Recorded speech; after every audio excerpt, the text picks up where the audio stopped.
Good. Awesome. So we took a slight break in between, so that just because. But we're going to start on a new book. Everyone communicates if you connect. If you don't have it yet, I suggest you get it. If people that are watching live, if you don't have it and you would like to be able to follow along to the teachings that we're going to be doing these next several weeks on Sunday, I would suggest getting the book. So to start off, I just wanted to say, to start off the book, one of the quotes it says, even if connecting with others is something you're good at today, you can learn how to do it and become better tomorrow. So the things that we're trying to figure out is what could change in your life if you developed as a better communicator. What effectiveness could you add as a better communicator? What weaknesses could you subtract if you connected better with others? And by connecting better, how could you make a greater impact in your relationships? And how could you multiply the difference and impact you have on others by working to become a better connector? These questions are going to be on the papers that we gave you, and I would like for you guys to try to fill out those to see what everyone thinks. I'll look at them next week just to kind of see where. But I just want you guys to try and fill out those things that they say, because I want to see what you guys are saying how you feel about by connecting better, how can you make a greater impact on people and whatnot, just to answer the questions so that we're being able to go through, so that when I do ask you guys stuff, when it comes close to the end of this, I want to see how you guys answer the starting questions of things that we're trying to basically find out while we're reading the book. So to start off, Chapter 1, connecting increases your influence in every situation. How would things change at work if you were better able to connect with your boss and colleagues? Well, if you were able to connect better with your boss and colleagues, you think things would be a little bit smoother, right? How would you think, David, if you were able to connect with your boss and your colleagues at work, how do you think it would better further things when it comes to connecting? Well, since I am the boss. Well then your employees. How do you think better connecting with your employees helps you to establish things? Communication is definitely a key, especially in a lot of Mm-hmm. Yeah, have another mic, because I'm going to be asking questions frequently. Yeah, no, we are doing that. You need another mic? Well, no one's going to hear. What do you say? I just said imaginary, like talking stick. Imaginary talking stick? Oh, okay. I love it. That's okay. That's fine. But yeah, so for your example as a boss, it could make sure that you can communicate, because it can establish a better relationship and things would work. It would be able to flow a lot easier, correct? Yeah. So the same thing with other stuff. How would your personal relationships be different if you were better able to connect with others, right? If you're able to better connect with others on a personal level, things with personal relationships can also grow to further understand things better, because when you're better able to communicate, there's more to understand between people that you're connecting with. If you are in a relationship or have a significant other or children, how would those relationships differ if you connected better? Well, the biggest thing about marriage or just having a relationship in general is communication. And if you don't have communication, it doesn't really help you connect better in it. And it doesn't help you better able to connect with others sometimes either. Sometimes if your relationship or your marriage isn't very good when you're trying to connect with certain things, it doesn't help you to further other relationships either. So if you are trying to better make sure things are connected, you don't want it to differ too much. You want to make sure at the most you're always having some kind of communication level.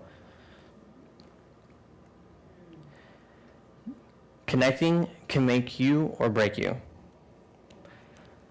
Depending on the situation of certain things, when you aren't connecting with people, certain connections, because you must have wisdom still, you must be able to acknowledge which connections are still helpful and which aren't. So if you're making the wrong connections, it can make you or break you. Connecting is key. making sure you connect is one of the key things that this book is talking about to help you further understand what it means to connect. Connecting is crucial for leaders. If you are a leader, you have to be able to connect with the people that you are leading. If I couldn't have conversation with all you guys outside of trying to teach, or even when I'm asking questions, if you, like, you're not going to want to respond sometimes because I'm not trying to make a connection with you. I'm just teaching, you know. But for me to be a better leader, I must make sure that I am making it one of the more crucial things I do to connect with you guys on a personal level and just as a leader in general, to make sure that I can actually, you know, be able to talk to you as a real leader should. Some of the most successful traits, like it says on the screen, they talked about the U.S. presidents was vision, consensus building, trustworthiness, pragmatism. Did I even say that right? Yeah, pragmatism, and charisma. Out of those 5 things, now look, 4 of those 5 qualities are all things that require very much communication.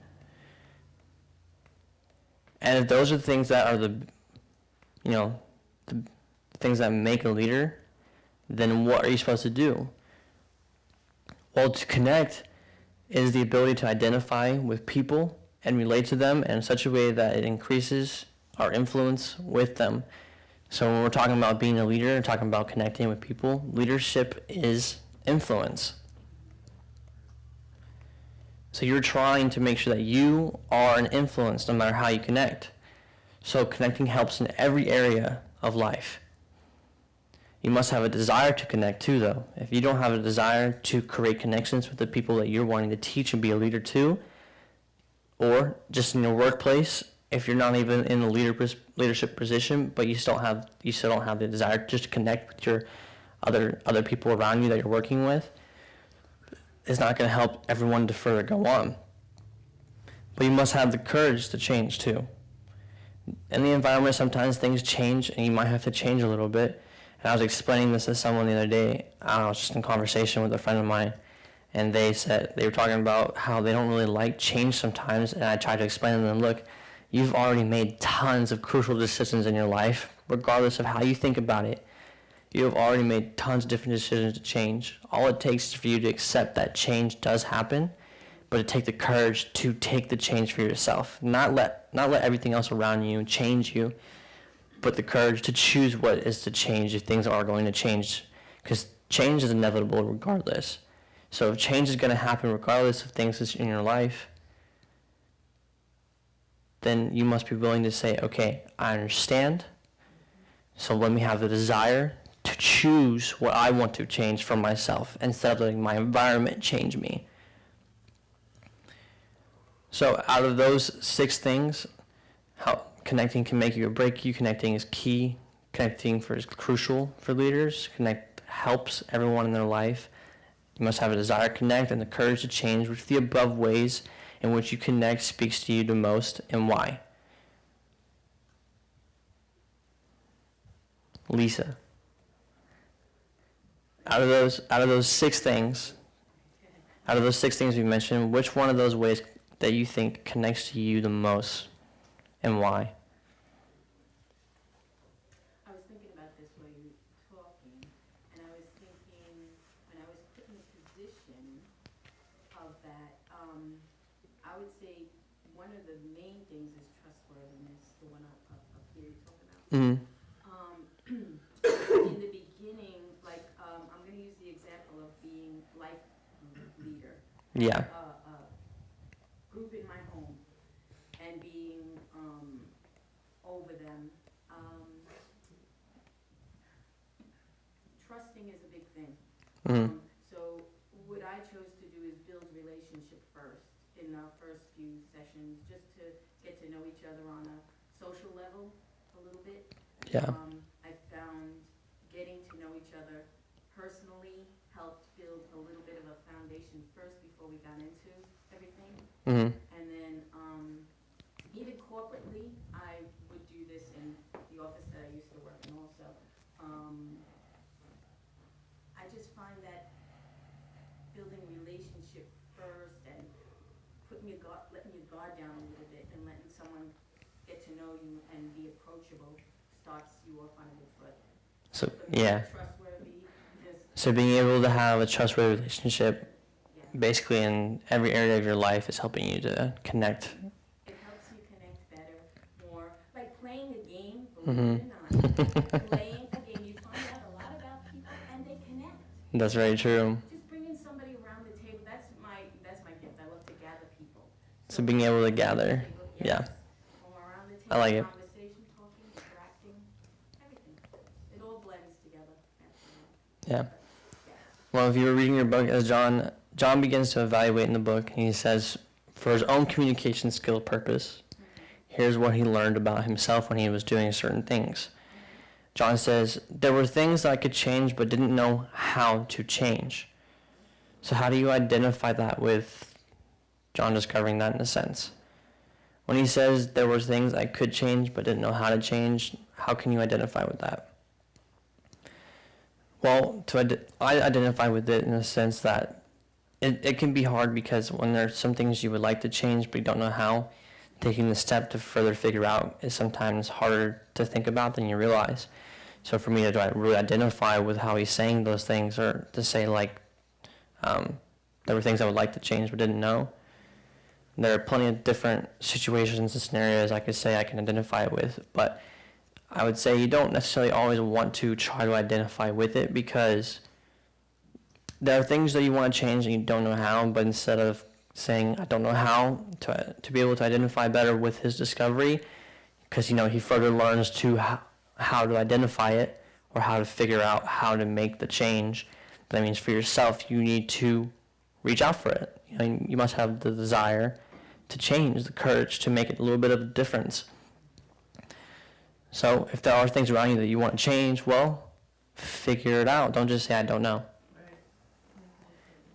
John says, my coping skills were greater than my connecting skills. So, when have you found yourself coping instead of connecting?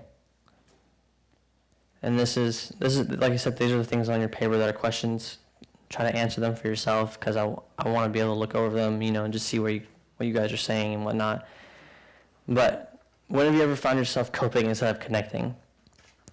And I would definitely say before I started getting more into John Maxwell's books and stuff, and started trying to realize that it's better to actually talk to more people and connect with people better than it is to cope. There are plenty of times that I've sat in my room and I've tried to cope with myself to get over certain things and whatnot, instead of trying to reach out for someone else for advice, or trying to just talk to someone, have a connection and build it. There are plenty of times I try to sit at home and cope, and I don't want to make my coping skills greater than my connecting skills.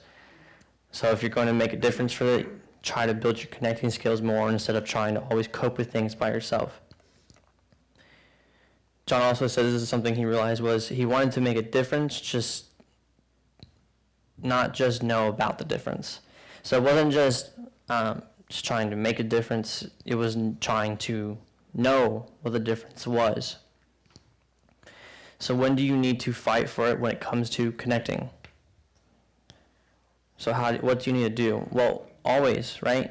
No matter what, anytime you're trying to connect, you should always be fighting to be able to build a relationship.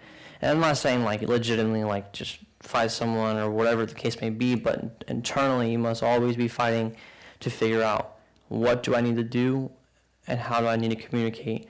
Because if you are always trying to build connections and you're fighting for it, you'll be able to build more connections. Because if you are trying to build a connection and you just kind of stop halfway with somebody, it starts to lose the connection with that person, and then you can't build a real relationship with that person.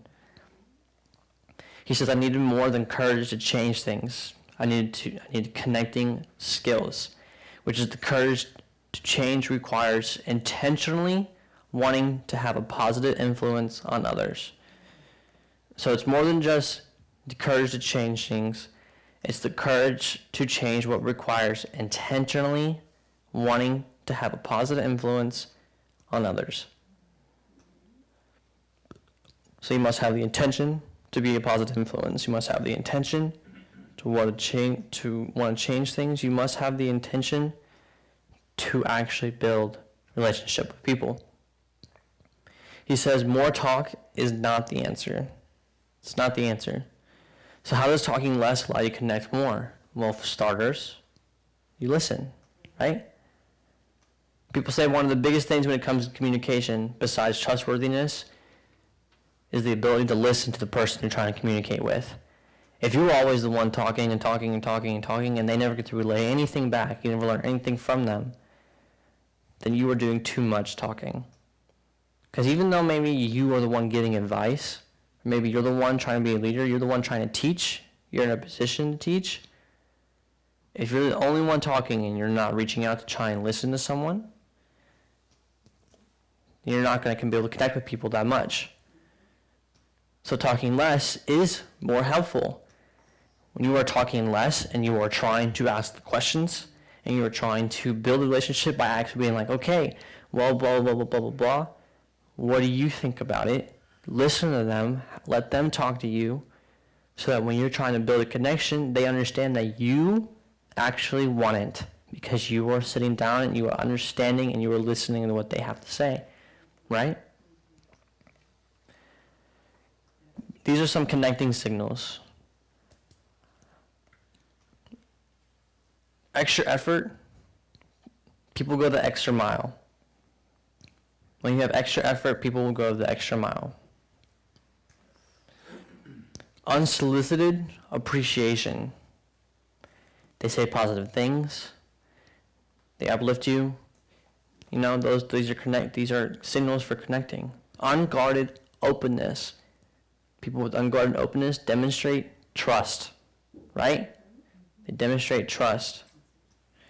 Increased communication. They express themselves more readily, which means they're more ready to understand, to listen, and to be able to actually talk. Hey guys, go to the next slide. Okay. there, now you can see them.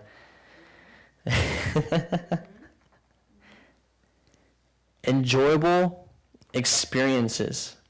They feel good about what they're doing. So when you're making an enjoyable experience with the people you're trying to connect, you are trying to, have an enjoyable experience.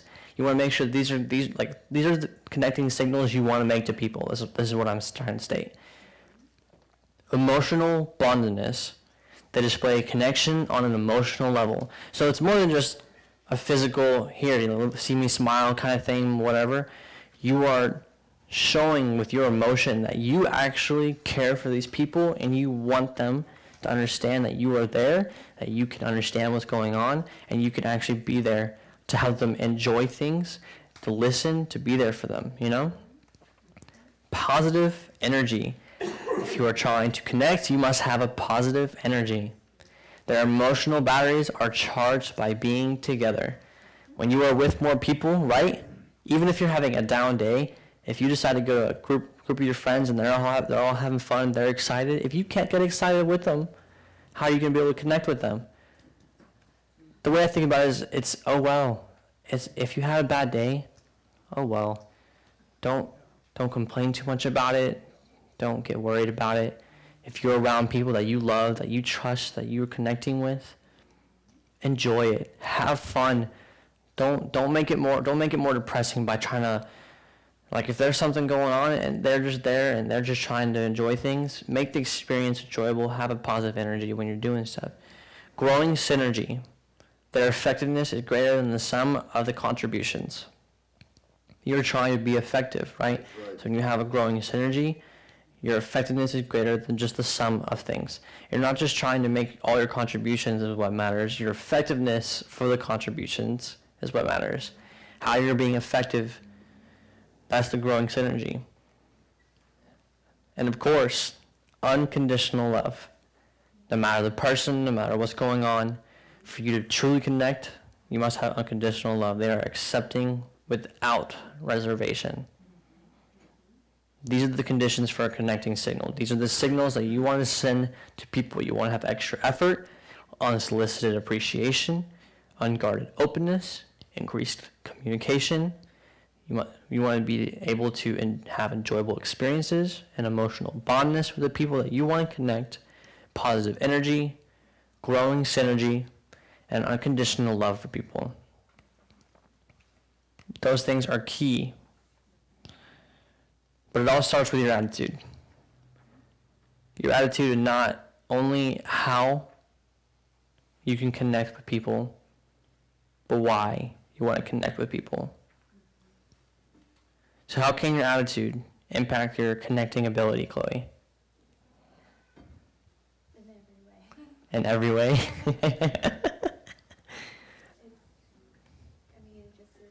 sets the tone of everything. Yeah. Agreed. It sets the tone.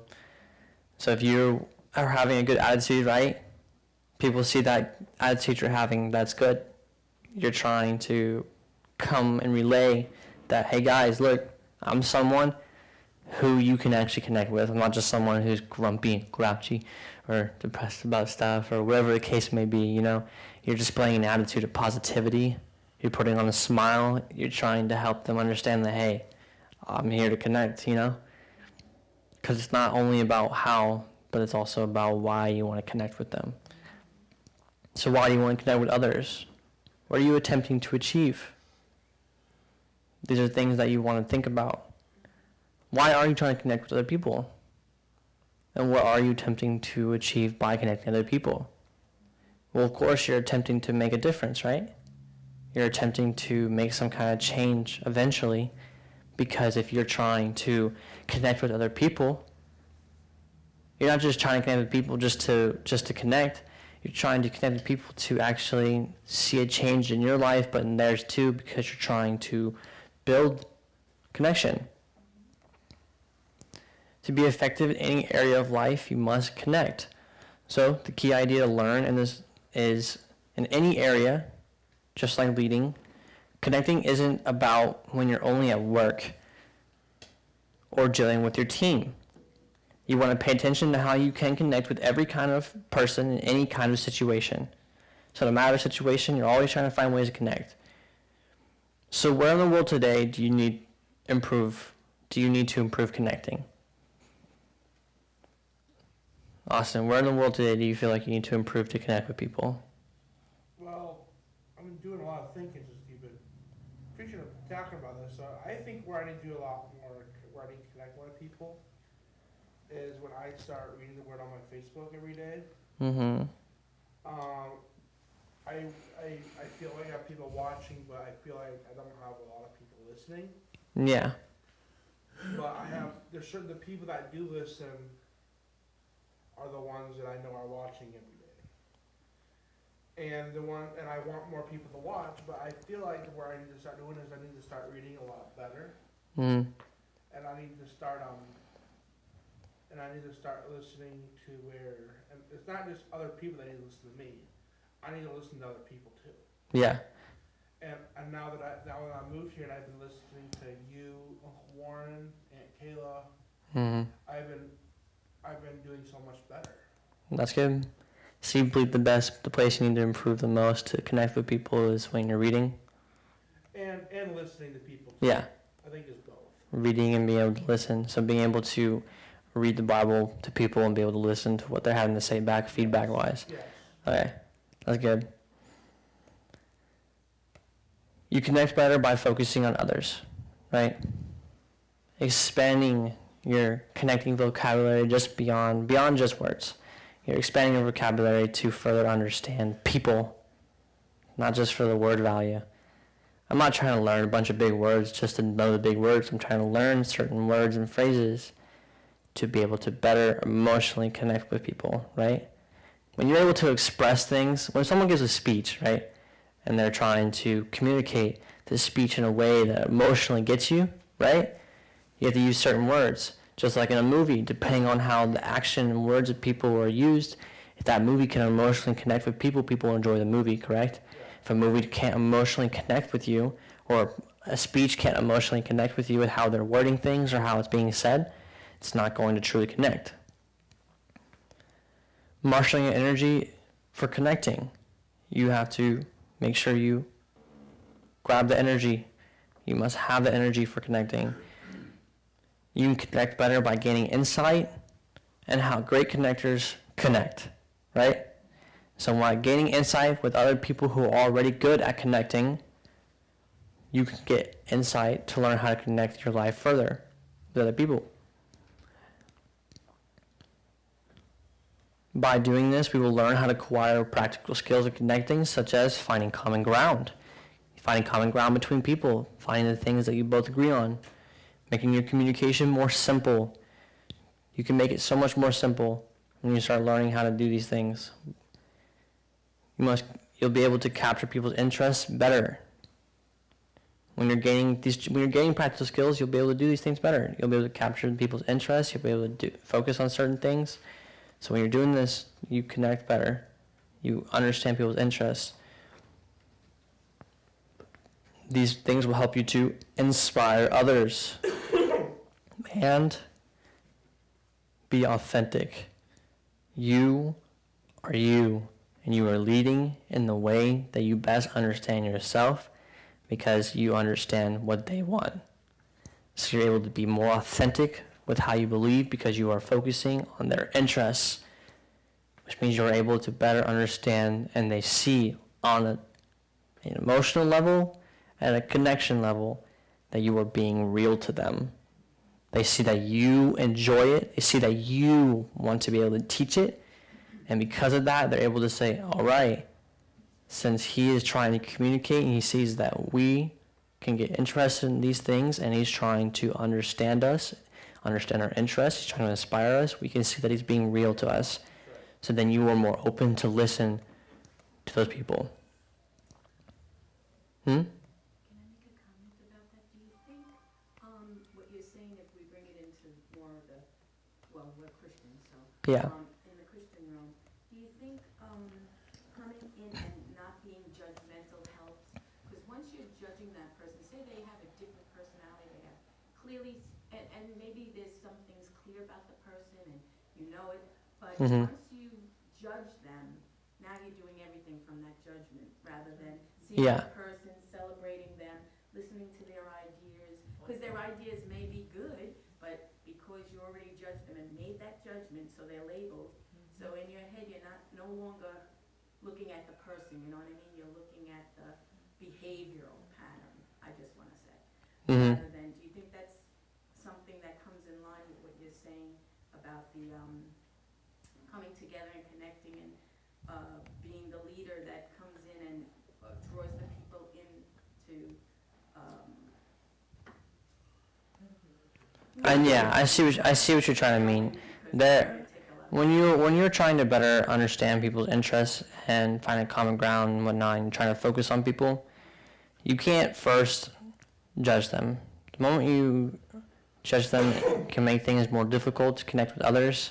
So your judgment barrier must always be at a low. You can't put up a wall and be like, all right, yeah, now that you said those kind of things, it kind of seem a little off. It does not matter what people are like or what's going on. What matters is who they are and what they can do and what you can do to help them further understand themselves. Because you're trying to focus on inspiring others, you're trying to focus on building them, you're trying to relay all your energy and your time, you're trying to gain insight by certain things. You are wanting to make the best them they can possibly be by being the best you too at the same time. So the moment you put up something and you start judging those people, it makes it harder for you to connect with those people. And because you're not creating common ground, you're creating a zone of judgment in that moment. They're starting to realize, hey, I know you were trying to do this and try to talk to me, but it kind of seemed like you don't really like certain things I do, and you seem to be very attacking toward it or whatever the case may be, which you don't want. When you attack a person's personal belief or common ground, wherever it is, you attack their interests. You're not showing that you're interested in them. You're just attacking their interest instead. You're not being real to them. You're just showing a different side of certain things that shows that clearly you're not being able to connect with people as good as you think. So I don't know. For me, I'm not a very judgmental person at all. I'm very willing to listen to anything really anyone has to say when it comes to stuff, because whether or not their insight is right, there could still be some usefulness from what they're saying for me to understand where they're at, what their common ground is, and how to be able to further communicate with them in a more simple fashion without making things an argument or an issue. Like I know there are plenty of times where I've had situations where people try to make an argument, and I'll be like, whoa, like I wasn't trying to say anything. I wasn't trying to argue. Just take it back a step. Listen. When you take it back just one brief moment and you actually listen, things are easier able to communicate.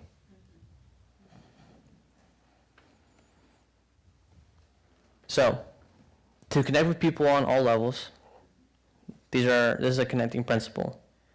Connecting increases your influence in every situation. So you must believe that no matter what's going on, your connecting will always increase your influence in every situation. The key concept, the smaller the group, the more important it is to connect. So when you have a smaller group of people around, you must be able to understand you have to make it more important to be able to connect, because you have more time to, focus on more people, or focus on those people, because you don't have so many people. Because when you have lots of people, being able to connect with tons of people, it's a little bit harder. So when you have a smaller group, it's easier to connect with that group. So the more important it is to, connect with those people. If you have a large group, you can still connect with a lot of people, but you want to try to keep everything not super small, but have it condensed down with the group that you're trying to make a difference with, so that you can make it more important to actually be able to have a one-on-one connection with them. The better one-on-one connection with people, though, it says 80 to 90% of connecting occurs one-on-one, right? Therefore, it is more important to be able to connect with people one-on-one than being able to do it in a group or with an audience. So you'll be able to apply what you learn by connecting one-on-one to how do you connect to a group or with an audience. So when you're trying to connect one-on-one with people, which is the place you're going to make the most impact, is when you're having a one-on-one with people. Talk more about the person, less about you, because remember, it's all about them, right? It's always about them. You're talking more about the individual than yourself. Bring something of value with you. You want to make sure you're bringing some kind of story with you when you're trying to connect with people. Quote, book, like something on the website. Because you're trying to make impact in some way, you've got to bring something of value with you. Because you're trying to give them something to add to their own life. So if you bring a story or a book or whatever it might be, and you're able to give it to them, they can take that to add value in their own life, to be able to add value to someone else's. It's a cycle. You're creating a chain of importance. You make someone else feel important. You make them understand that they are loved. You make someone understand that they have value. They'll do the same for someone else, because they realize that it's working when you're doing it for them. So if it's working when you do it to them, they can do it to someone else. You're creating a leadership chain. At close of every conversation, you must always ask if there's something you can do to help them, and then be sure to follow through. So, what are you going to do to increase your ability to connect one-on-one?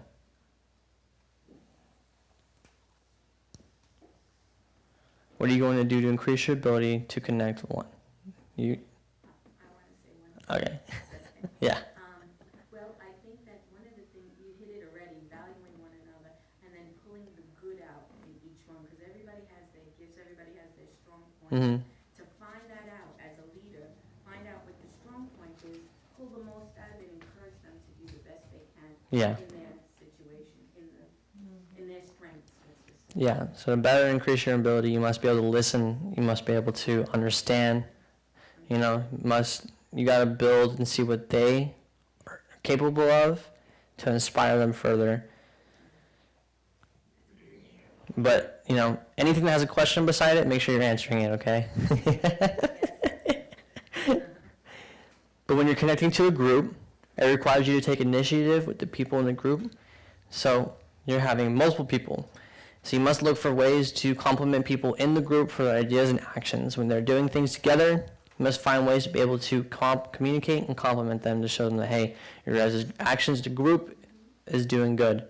You must look for ways to add value to the people in the group. So when you have a big group, you must find ways to add value to everyone in your group. Not just one person, not just yourself, or whatever you want to do. You must find ways to add value to everyone. Don't create credit, though, when the group succeeds, and don't cast blame when it fails. When a group succeeds or fails, you cannot take credit for the group succeeding, but you must not also cast the blame when they are making mistakes. When they're making mistakes, don't single someone out. It is a group effort. That's why I think one of the coolest things that was instilled in me when I was in school was when I played basketball, even though this is kind of odd. When I played basketball, anytime anyone did not come to practice with stuff on that was for, like working out or whatever, they're like, hey coach, I forgot my, my PE clothes or whatever. Like I didn't bring shorts and my basketball shoes for practice. He made everyone run. Because if one person made a mistake in the group, everyone was going to understand that, hey, everyone's going to run to understand that you guys need to be a team, that we are a team. Everyone needs to communicate with each other. Hey, remember next time, bring your stuff. Remember next time, do this. Anytime we ran laps, if people couldn't make the laps in time, we ran another one. It is a team effort. Even though these are like, group failures or whatever in a sense, it also built us a team. All of us together, we're like, yo, come on, work harder, work harder. All of us were trying to encourage the other person in our group to work harder for what we were wanting. Because we're like, man, don't forget stuff. Don't do this. Come on, work harder, run faster. Get more into it, you know what I mean? Because the more we understood being a team, the better we understood on what it meant to actually succeed as a group. Because when we better communicated when we played on the court, when we were getting the passes in, getting good shots in, because we were actually working as a team, we had synergy. Things worked out better, and we won. Our team effort is what matters. So you can't take the credit for yourself. You know what I mean? Like even if I did the best or whatever the case may be, it's not all me. It was still a team effort. Everyone on the team did something. Find ways to help the group to celebrate their success together. When you're in a group, you must find ways to help them all understand, like, hey, you guys are doing amazing. Find ways to make sure that they all understand that they're doing amazing. Celebrate with them. Be happy for them. Because you're adding value to them when you show them, like, hey, guys, you're all doing great, right? Like when we won games, sometimes we got pizza. Heck yeah. Coach would be like, hey, yeah, guys, look, if you did this, I'll give you a pizza party at the end of the season. Really, Coach? Yeah, so guess what? We strive to do better because we wanted that pizza party. But it was just a way for us to celebrate the season, like we were able to stay positive about things because we succeeded together. So, in a group sense, what are you going to do to increase your ability to connect in a group? What are you going to do to increase your ability to connect in a group? Sharon. Candy. I was looking at Sharon, and I'm sorry. I think it would be beneficial to stay open Mm-hmm. and not set yourself above, and to understand that I know what I know, I don't necessarily know what they know, so I have to build a consensus so that we can come onto the same page. Yes. That comes with being able to communicate the vision of what you were actually talking about. Yeah. Depending on whether you're selling something or whether you're actually, in an informational state, depending on how much communication you have with one another and what direction the flow is going. You know what I'm saying? Mm-hmm. So, yeah, staying open. I think I wanted to ask Sharon that question, and then I looked at you, and I was like, Okay, sorry. no, you're okay. That's fine. I think I was going to ask you, and I said your name, and I was looking at her, and I was like, wait, no, I want you to. I was like, never mind, I guess to her now. But it's okay. But yes, as a group, when you're in the group, to better be open to them, to better understand the group that you're trying to talk to, that is one way to increase your ability to connect in your group. Now, when you're connecting with an audience, a lot of people, to connect with an audience, you must share your excitement for being with them. Let them know that you want to add value to them. Let them know how they, or, their organization, whatever it might be, let them know how you want to add value to their whole thing. Let them know how they can add value to you. You want this organization to also add value to you. When you are speaking to them and you're showing your excitement, you're trying to add value to them, you also want to you want the audience to understand, look, by doing this, I want you guys to also add value to me, because what I'm trying to relay is to a big group of people. So because of that, I want all of you to be able to understand what I'm saying, be able to further communicate with certain things in your life so they can add value back to yourself. So how would you do that with all the different personalities you get? You got people that's, you got the excitement. How do you pull that together? You find everyone's desire, you find all the things in everyone else that they are interested in.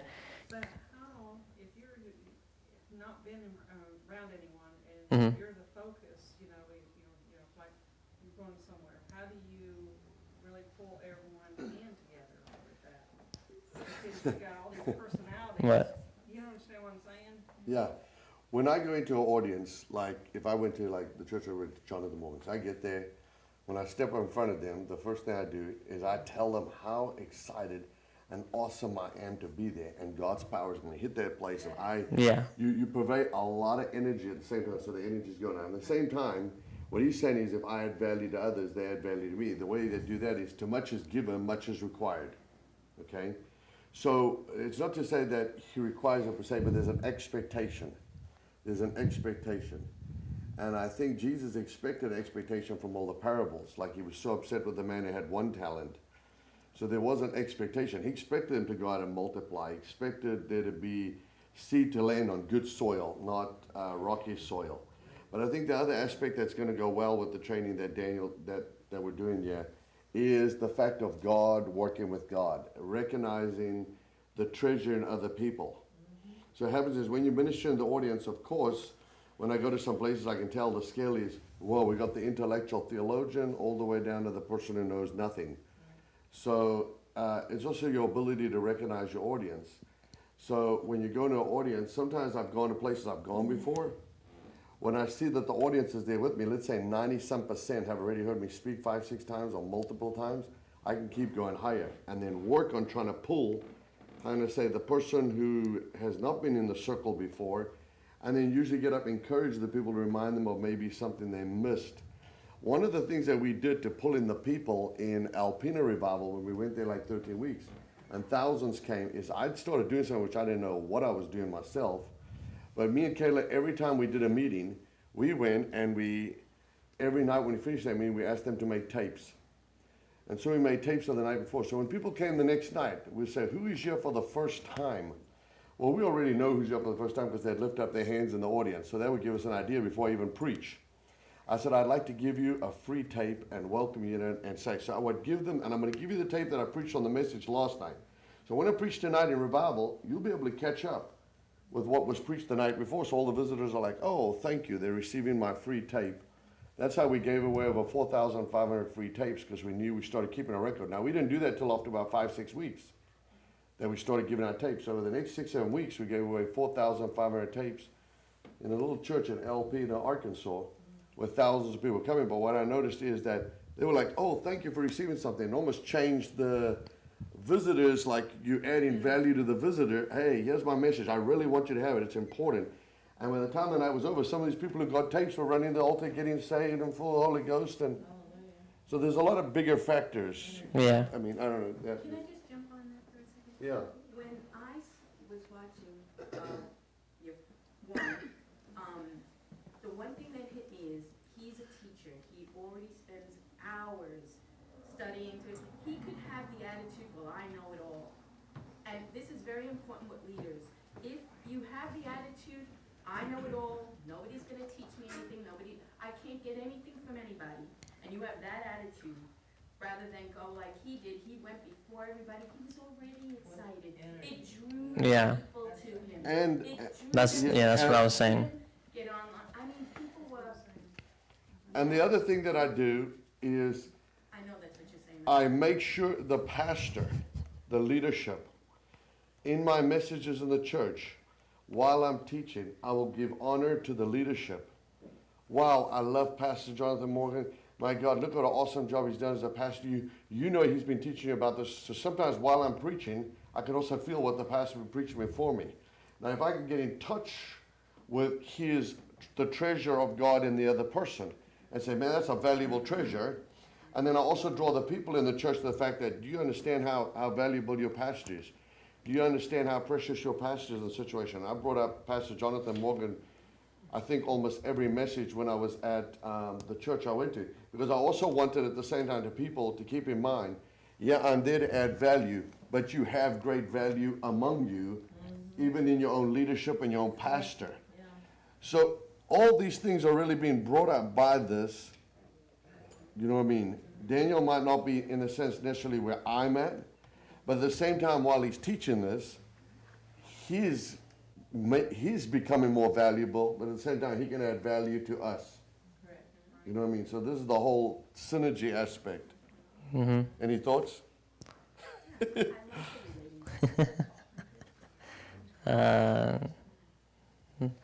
No, I mean that's what I was saying already, was just being able to have excitement for a group and an audience, actually showing them you're excited, so that when you're showing them the excitement, you can add value to them, so they can also add value back to you, because it's not just a one-way thing like he's saying. You're wanting to be able to get something in return back by adding value to them, because by adding value to other people, those people individually might want to come up to you and be like, hey, like, I liked what you did, you know, I wanted to say something, you know, and them giving you feedback adds value to what you're doing, so it makes you more excited to keep on teaching for those people.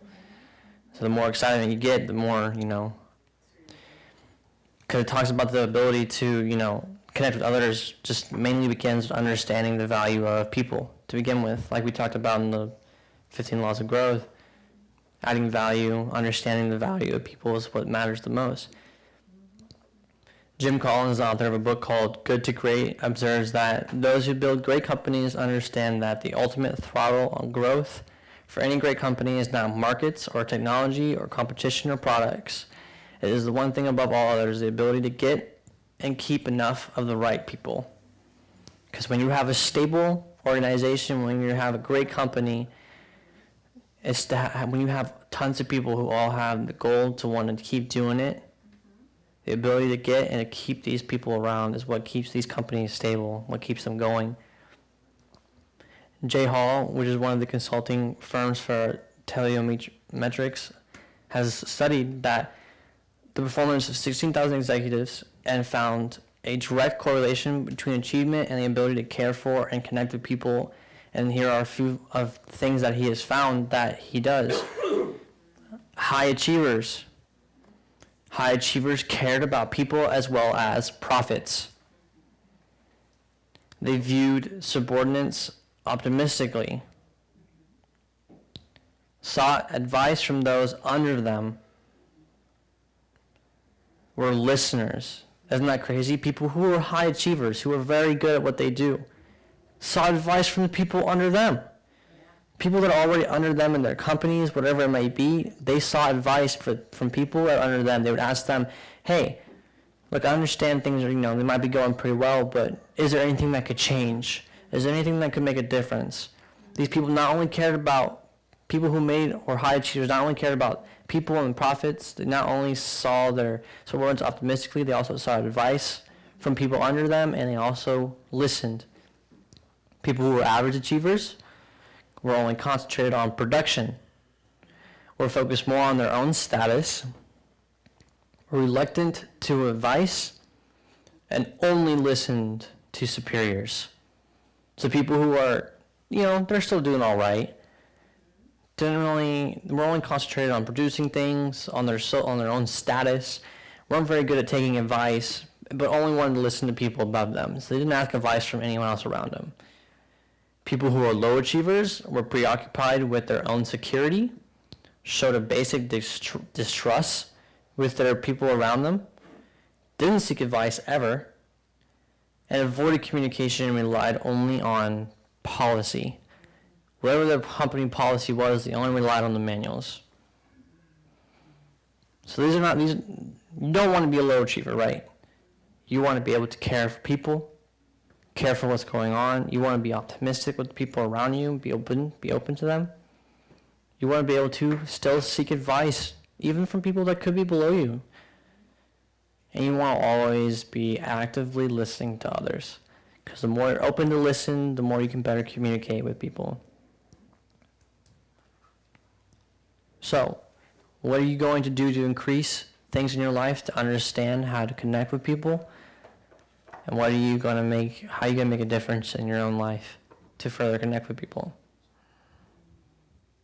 So, for next week, be ready for chapter 2, which is connecting is all about others.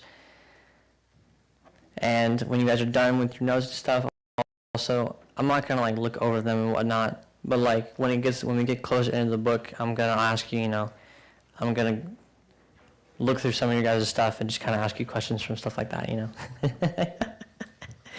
So, All right. remember to put down what are you going to do to better further yourself, but also what are you going to do to better find out how to communicate with people. So, amen. Amen.